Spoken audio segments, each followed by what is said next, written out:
Start day two. So the first speaker we have is Mr. Elias, who is a senior client partner with Twitter for Middle East and North Africa. He will speak about Twitter is what's happening, launch and connect with the most receptive audience. Over to you, Elias. Good morning, everyone. Can you hear me? Yes? Yes. Perfect. So I just wanted to start this presentation today with this video that everyone saw online on social media, where Amazon is basically invading the world. There's supposed to be like the Darth Vader soundtrack behind that, where you have these small flies conquering the world. But I'm sure you've heard as well that that wasn't real. It's not real stories. It might be the future. It's a patent for Amazon to build something like this in the coming future, but it's not there yet. But it's interesting to see how e-commerce is moving forward in terms of distribution and innovation. So my name is Elias Nemeh. I'm a senior client partner at Twitter, and I basically lead the performance industry. So anything related to e-commerce, anything related to purchases online would be part of the partners I work with. So the reason why I think we need to first to start with is to understand what Twitter is and why you should be on Twitter and what is Twitter. So Twitter is what's happening in the world and what people are talking about. When we say that, it could be when the French team unfortunately won the World Cup. Allez les Bleus, this was one of the things that happened on Twitter. People started talking about it. This started trending without like any ads or anything.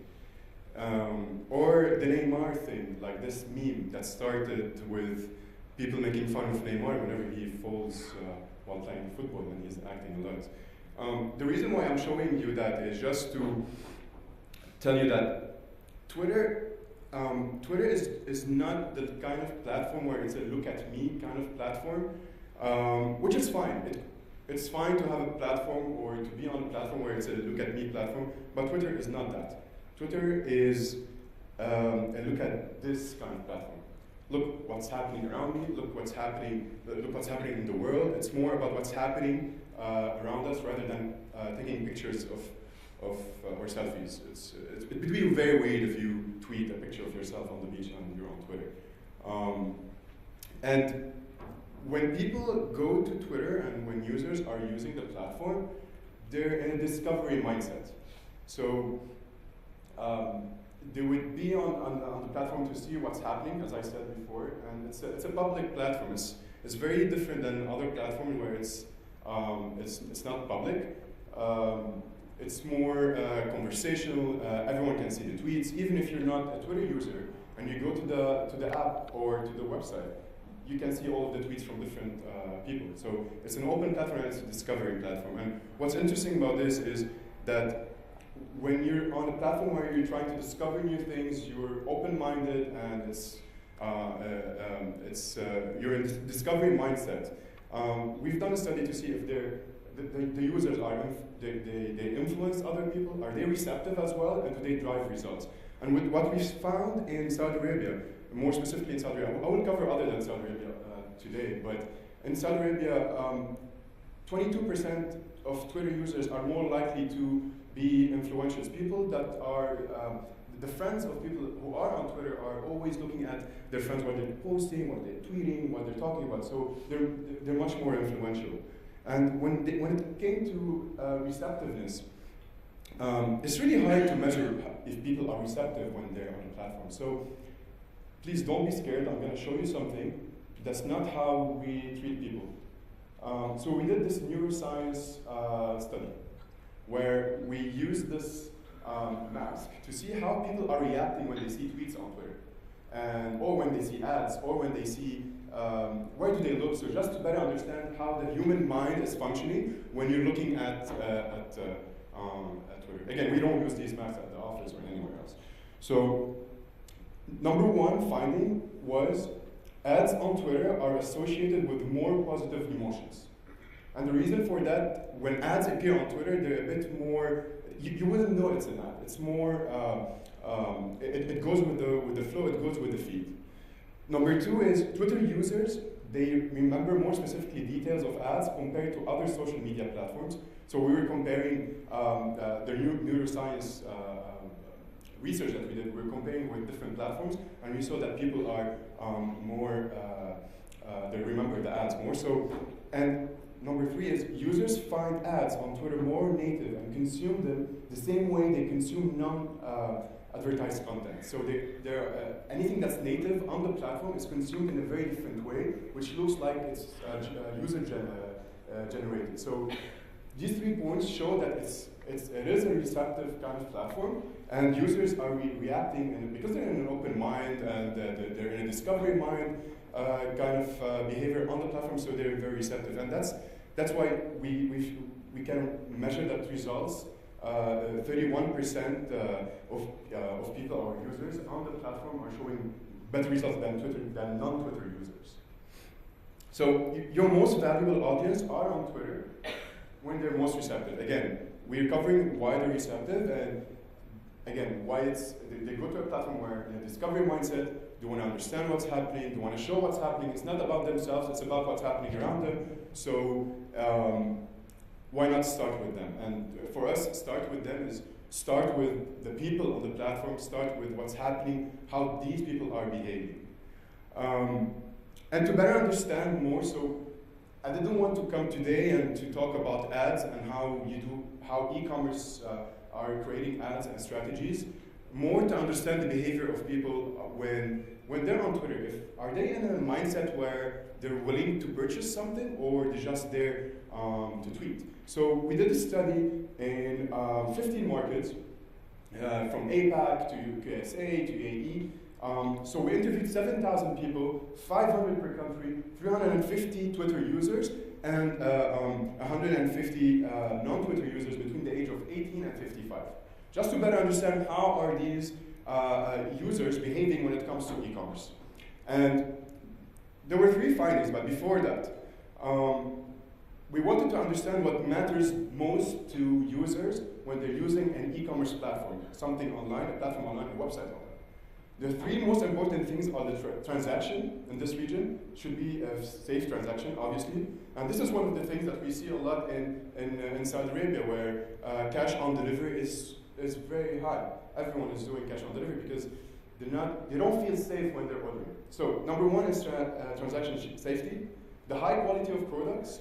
There's a lot of e-commerce websites in the market that maybe sometimes they're delivering brands that they're not promising that they will deliver. So high quality products is number 2, and ease of use. So they want to go to a platform where it's easy to use. They know how to order. After ordering, how to pay, or maybe put it on COD or any of that. So the 3 findings that we have is number 1 is people online are changing their shopping habits. So it's not just about shopping clothes or buying a mobile phone anymore. What we're finding is that people are interested in food delivery, in ticket purchases. It could be a flight ticket, or it could be a concert ticket. I don't know, do you relate to what I'm saying, more or less? Yes? Cool, great. And what's interesting as well, what we've seen in Saudi Arabia, Egypt, and UAE. So this graph, I'm sorry for this is really small, the letters or the words here, but we're showing here the difference between people buying online on mobile and online on PC. And it shows very clearly that people that are on mobile are definitely buying more. They're buying more when it comes to food delivery and for tickets, money transfers, and groceries. I think groceries is a very interesting industry now, like what's happening and how the growth year over year for the grocery shopping is amazing. One interesting thing as well to point out in this graph is that furniture and home appliances are still done on PC, but not on mobile. It could be shifting in the next few years, but again, you need a big screen to be able to see everything and to buy it. So maybe if the phones keep getting bigger. How big? Samsung, they have one. Number 2, millennials. So if you're between the age of, if you're below 37 years old, you're a millennial, and millennials are driving this sector. And you can see that Twitter users are driving that more than non-Twitter users, 76% more versus 62%. So we talked about one, what are they buying? Who is buying? Who is online and who is interested in buying? Now, one of the questions we ask all of these markets is try to understand what's the difference between the pure e-com players, the brick and mortars who are selling online and selling in the malls, and it seems that people are still are always interested in going to the malls as well. So one of the things that's happening now and that's changing when it comes to e-com, that Amazon, one of the biggest, if not the biggest e-com player in the world, they're opening stores so people can experience the product there, so they would go and see it. So this is something that users would like to see as well, and Souk is doing that. Souk is doing that here in the region. You have one on Sheikh Zayed Road. It's called the Souk Experience Zone, so you can see the product if you want to buy it, or pick up the product from that shop. So brick and mortar and basically omni-channel is still there. I'm going to show you an example of one project we worked with, Nisnas. Nisnas is one of Tayr group applications. It's a fashion app, and they wanted to launch one campaign during White Friday. So it was a full November campaign, and as you know, White Friday is one of the biggest moments for all e-com players. So one of the things they started with is we always propose as Twitter to go a full funnel approach. A full funnel approach would be not just look at the conversions and look at the call to action, but look at how can you fill that top of the funnel so you can get more conversions at the end. So it should always start with branding. And this is one of the things they did, is they partnered with Sayyidati to run pre-rolls in front of premium content that is showing fashion. So you would have a 6 seconds pre-roll. After that, a 2-minute video about what to buy, the best buys during November and what to buy during November. This followed with a 24 hours takeover of Twitter, and this product on Twitter is called a First View. And whenever it's booked, you will reach every person who uses Twitter on that specific day up to 3 times. So if you launch, it's great for launching a campaign or launching a specific product, so you can reach everyone and in very small amount of time. And so it looks like that. It could be a video, it could be a mobile app promotion to drive traffic to your apps.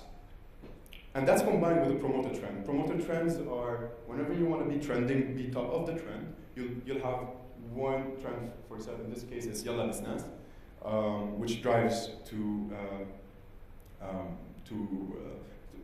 their first post.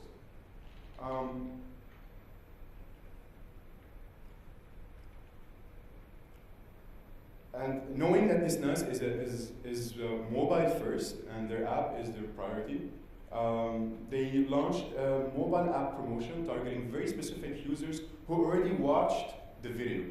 So everyone who engaged with the video, they will retarget them with a mobile app promotion, so they get either to install the app, or if they have the app to book or to buy, or you can have anything, or you can choose your specific call to action. Here it's shop. So there was something missing in this, and for us was how can we remind users that November or White Friday started. So we created something called Save the Date.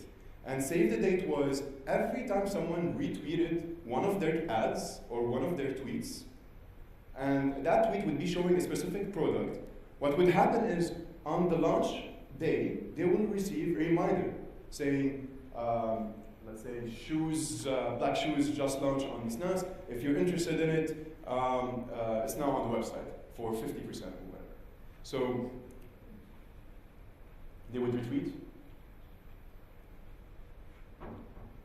and then you would receive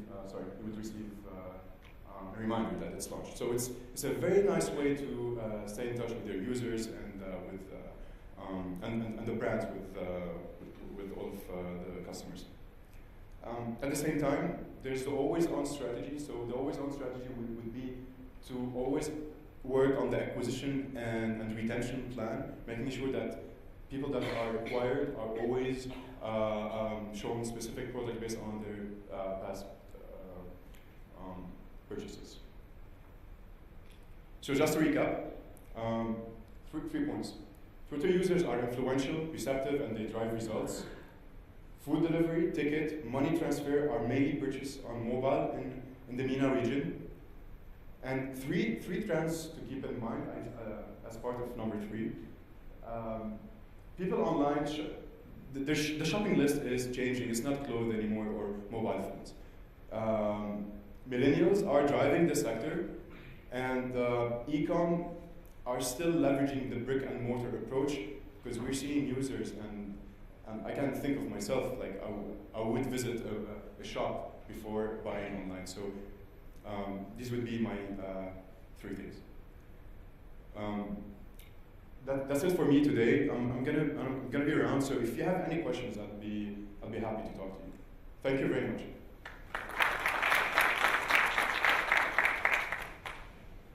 Do you have any questions for him, or you can have a chat with him?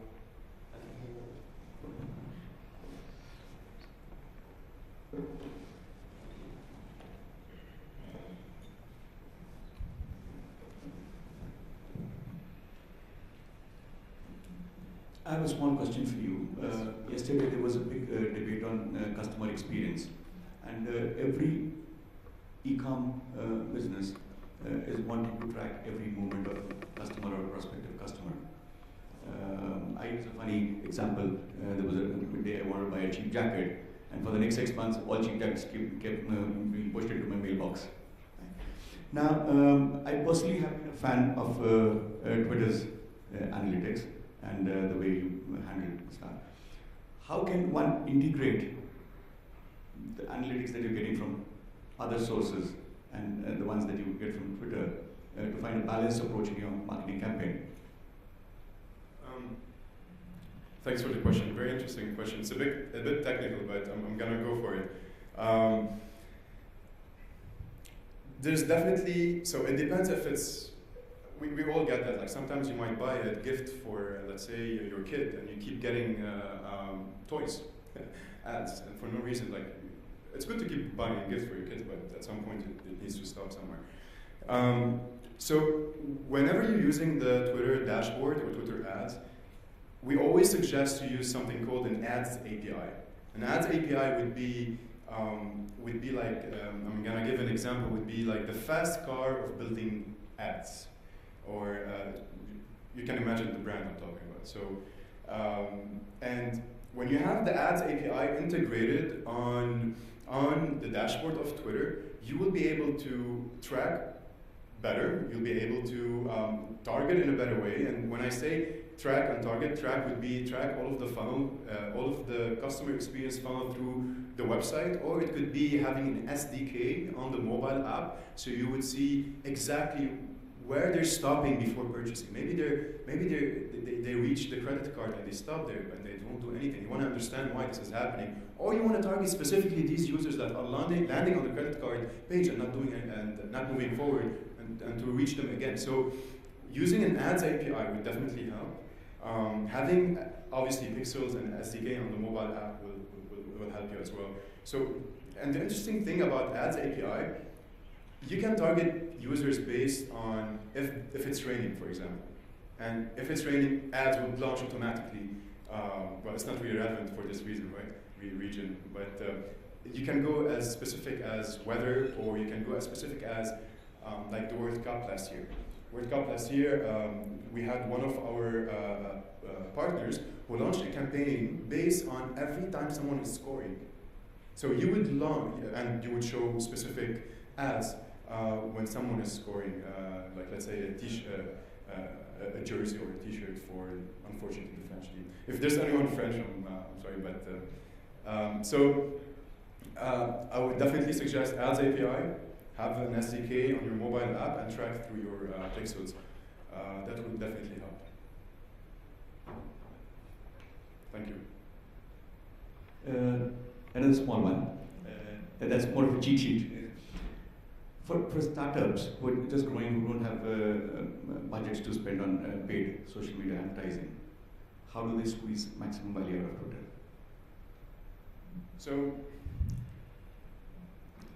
So definitely, like when it comes to it, look, the industry is a huge industry. As a startup, if you want to succeed in a startup with the big players like Amazon and Noon and Jolly Chic in Saudi Arabia, there's a lot of competition there.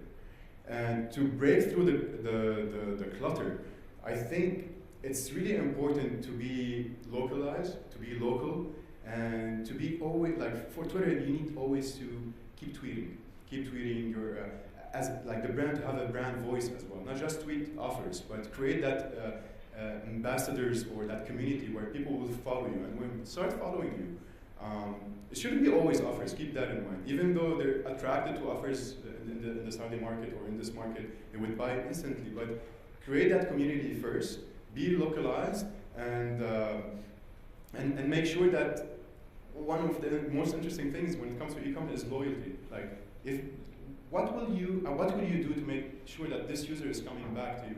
So make sure that you're responding to users and engaging with them in a human way and not in a robot bot kind of way.